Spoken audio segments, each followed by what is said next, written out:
Hello everyone, this is ChakaWhat here, and today I'm going to be presenting to you my top 5 Dark Brotherhood assassins.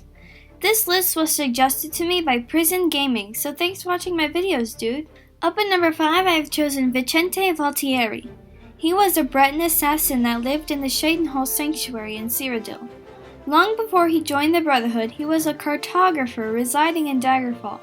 However, after an expedition to Morrowind, he contracted porphyric hemophilia and began freelance hunting until the Brotherhood found him.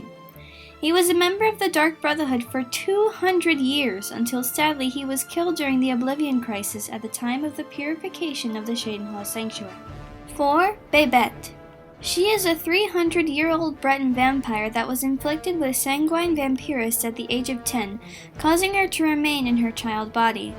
She is incredibly intelligent and resourceful, and one of the only assassins in Skyrim to survive the Penitus Oculatus raid of the Sanctuary.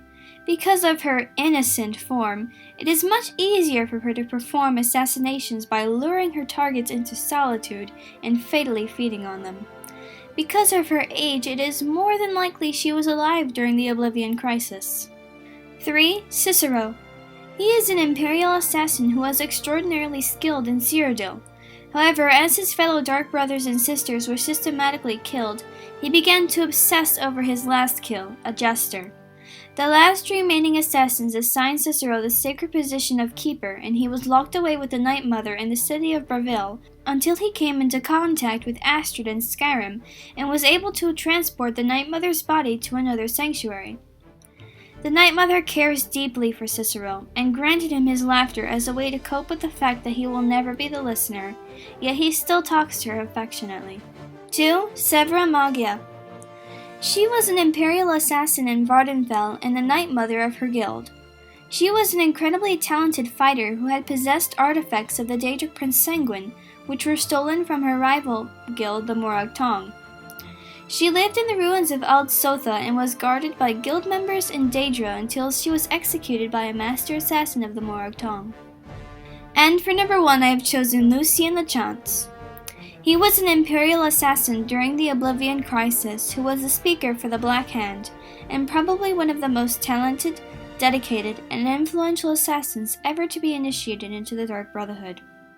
He governed the Shadenhall Sanctuary and brought in new initiates until he was forced to send his silencer for the purification. After his silencer began to systematically take out members of the Black Hand, Lucien was suspected of treachery and ambushed by the remaining members. He was then horribly mutilated and his soul was sent to the void.